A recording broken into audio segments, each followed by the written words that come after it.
Star Wars 7 by 7 episode 2678. Well, surprise, surprise! We move the Boba Fett day one day ahead, and it's just in time to talk about the Book of Boba Fett teaser trailer that just came out yesterday. What luck! And today's episode is being brought to you by our friends at cufflinks.com.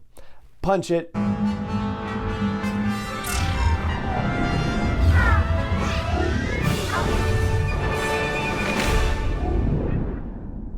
Hey Rebel Rouser, I'm Alan Voivod and this is Star Wars 7 by 7, your daily dose of Star Wars joy, and thank you so much for joining me for it. So Monday Fett Day got postponed, and so now we're on, I guess, Fett Tuesday, which I wish I had thought of earlier because, you know, the whole Mardi Gras thing, like that's just perfect. Oh man, so we've got Fett Tuesday this week, which is pretty awesome, and we're talking about the Book of Boba Fett teaser trailer, and I've got 5 top takeaways here for you. I did try to do this in a way where, you know, maybe it's a little bit deeper, a little bit, you know, more potentially speculative and analytical than what you might be seeing online so far. Fingers crossed you see it that way, and if you think it's cool and worth sharing, then I hope you will do that. For our first takeaway, we're going to focus on the title of the series, The Book of Boba Fett, and what it actually means. So previously, the leading candidate for this speculatively was that it would be about Boba Fett taking revenge on a bunch of people, that he had a list of people upon who he wanted to visit retribution, and that, based on the teaser trailer we just saw, does not seem to be the case. Instead, the phrase the book or book in mafia slang talks about whether people are in the quote-unquote family of the mafia, and when the books are open, then people can be accepted into the mafioso family, and when the books are closed, then nobody else is accepted in. So when we see Boba Fett meeting with people who were formerly captains under Jabba, you get the idea that they are being potentially welcomed back into the fold, and with the caveat that they're going to work under Boba Fett's regime now, because he's saying, you know, Jabba ruled with fear and I intend to rule with respect. So based on what we're seeing, it sounds like the title is referring to the fact that he is building a new criminal enterprise. He's essentially trying to take over what had been Jabba the Hutt's criminal enterprise and make it his own. For a second top takeaway, let's talk about locations, right? Particularly that giant city that we see depicted, mostly in the bowl of a canyon, but also with buildings out on the canyon walls and extending out beyond the edge of that canyon. So the working presumption is that this is still Tatooine, and that does make sense because Boba Fett is establishing his base of operations on Tatooine, and he probably has to do some outreach to other cities in and around the planet. For example, Mos Espa, the spaceport that's prominently featured in The Phantom Menace and Attack of the Clones, is mentioned in reference materials as being under the control of various gangs. And so, yeah, you can certainly see why Boba Fett would be doing some outreach in other cities and spaceports and whatnot. But this doesn't seem to be Mos Espa because of the whole canyon aspect of things. It also doesn't seem to be Mos Eisley either.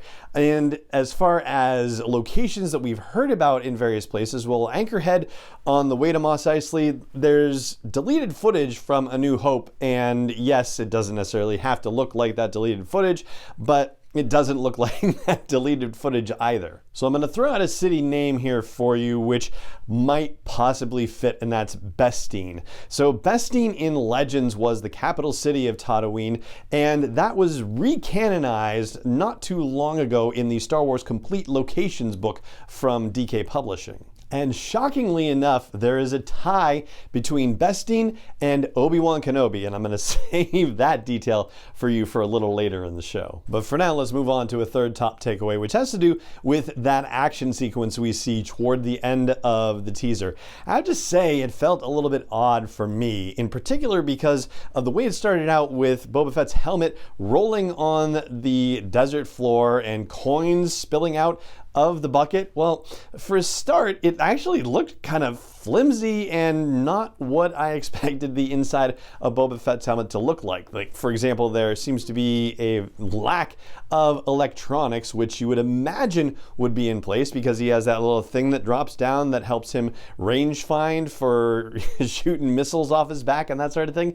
Yeah, there was something weird about it. And I also don't really see Boba Fett walking around just saying, oh, let me just put a whole bunch of coins in my helmet so I can move around. Like, there's just something strange about that I feel like we don't quite have the story for it. It's sort of pitched like he was walking around with coins in his helmet, and then he's confronted with Fennec Shand by all these, random people with little red energy shields, and he has to drop the bucket in order to fight them. There's something that's just not quite right about this scenario. And then, of course, there's the question of who are these folks anyway? Their uniforms don't look like the uniforms of the people that we see in that, I'll say, palace, for lack of a better, where they go to meet with the Ithorian. And for those of you who need the refresher, Ithorians are what are sometimes referred to as the hammerhead folks, right? They have those unusual heads that look like, not quite hammerhead sharks, but it gives you that sort of idea, basically, and it kind of cranes out on a curved neck. So the guards inside there, which were human by all appearances, and also the guards that are surrounding Fennec and Boba outside are also human by appearance, which, by the way, as far as Tatooine goes, Tatooine's population is mostly human. I think the stat I saw on Wikipedia is around 70%. So yeah, it kind of makes sense that you would see a bunch of humans kicking around there. But there's a question as to whether the Ithorian that Boba Fett is meeting with is a gangster. Probably so, which means that the guards inside there also probably gangster guards, but whether these folks outside are is another question entirely. I personally feel like they're more just general local law enforcement than anything else.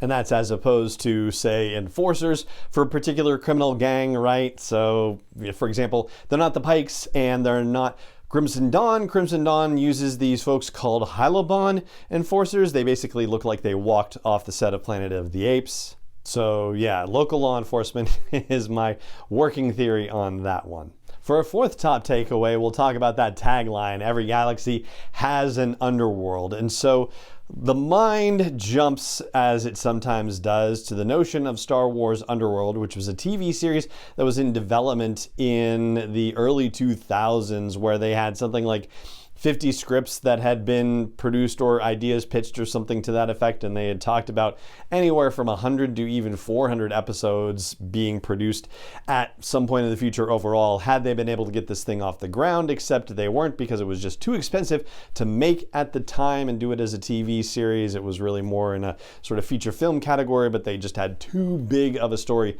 that they wanted to tell. And so when you hear about that, and you also consider then the Star Wars 1313 video game that eventually got canceled but was supposed to have ties in to Star Wars Underworld, well, it's not this Star Wars Underworld, because that was supposed to take place mostly on Coruscant and deal with stuff happening there. This obviously has nothing to do with that whatsoever, so we are definitely talking about just the criminal underworld more than anything else. And I know in the previous takeaway I just said that I didn't think these enforcers that they ran into on the street were necessarily part of a criminal gang or enterprise, but my goodness, can you imagine a scenario where Boba Fett is not going to run afoul of some other criminal enterprise in the process of this whole thing? So I think that's something we're going to end up digging into a bit on this podcast at a later date, the idea of what criminal enterprises are operating at this point in the canon timeline and how they might come into play in a Book of Boba Fett series. And for a fifth takeaway, I'll just flag the fact that they are definitely trying to appeal to people with a deep investment in Star Wars with some of the Easter eggs in this. For example, the Bomar monk that we see scuttling along at the very beginning of the trailer, well, those, of course, appeared in Return of the Jedi and are inhabiting Jabba's palace, but are just basically ignored by everyone there. It remains to be seen whether Boba Fett will have anything to do with them. And speaking of Return of the Jedi, in Jabba's palace, there were characters where when they released the action figures back in the 80s, one was called Klaatu, one was called Barada, and one was called Nikto. And they were named after that phrase, Klaatu, Barada, Nikto, that is spoken in a very old science fiction movie, The Day the Earth Stood Still. And the Book of Boba Fett brings members of the Barada species back into play in Star Wars live action. A couple of members of their species are part of the dinner that Boba Fett is hosting, along with a couple of Trandoshans and a couple of Aqualish. Aqualish, if you remember Ponda Baba, who was the companion of Dr. Evazan in A New Hope and also in Rogue One, spotted briefly as well, that particular species. Going back to the whole action figure thing, Ponda Baba was previously referred to as Walrus Man when his action figure was originally released. So yeah, bringing the Baratas back in is pretty cool. And I think that means, we've had Nikto brought into storytelling since Return of the Jedi. I don't know if we've had any Klatooinians. I'm sure they're kicking around somewhere, but I don't think we've had them in live action just yet. And so those are the 5 top takeaways, but I still haven't mentioned the tie-in to Obi-Wan Kenobi, and I'll get to that in just a second. But before I do, I want to take a moment to say thank you to the fine folks at cufflinks.com who have been sponsoring the podcast for us this month. And on a previous episode, I was talking about, having my R2-D2 cufflinks that I already got from them years ago, and now pairing it with an R2-D2 tie. And to add to that, I've now thrown in a Millennium Falcon tie bar. Just a quick reminder, folks, if you're wearing a tie, it's supposed to go between the 3rd and 4th buttons. I just learned that this month. So this tie bar is just really sleek and understated, and I gotta say I've been super impressed with the selection of stuff on cufflinks.com, Star Wars stuff and also non-Star Wars stuff too. And that's great because you can take 15% off thanks to an exclusive coupon code they gave us, and it doesn't apply to just Star Wars, it applies all over the site. You just use SW7X715 as your coupon code at checkout when you go to cufflinks.com. Again, it's SW7X715 is the promo code. When you check out, 15% off, no minimum order at cufflinks.com. All right, so let's talk about the Obi-Wan Kenobi connection. So here's the thing, I have not read the Kenobi novel by John Jackson Miller, which is a Legends novel and is going to be brought into that very nice Essential Legends collection trade paperback situation next year.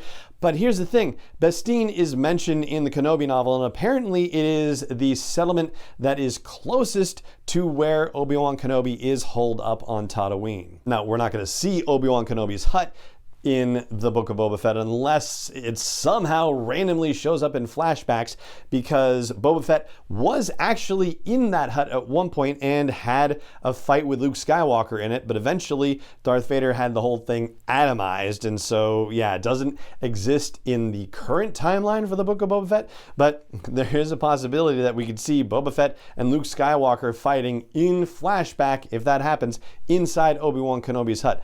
Wouldn't that be crazy? But what may be more likely is that they have all of these assets built for this particular city in the Book of Boba Fett, and if it is Bestine, then they could use those very same assets for the Kenobi series, knowing that Kenobi's hut is supposed to be very close by to that particular city.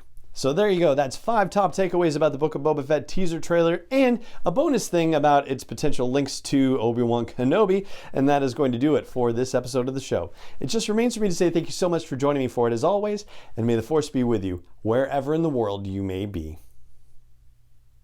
7x7 is not endorsed or sponsored yet by Lucasfilm Limited, Disney, or 20th Century Fox, and is intended for entertainment and information purposes only. Star Wars, the Star Wars logo, all names and pictures of Star Wars characters, vehicles, and any other Star Wars related items are registered trademarks and/or copyrights of Lucasfilm Limited, or their respective trademark and copyright holders. May the Force be with them. All original content is copyright 2021 by Star Wars 7x7. We hope you love it.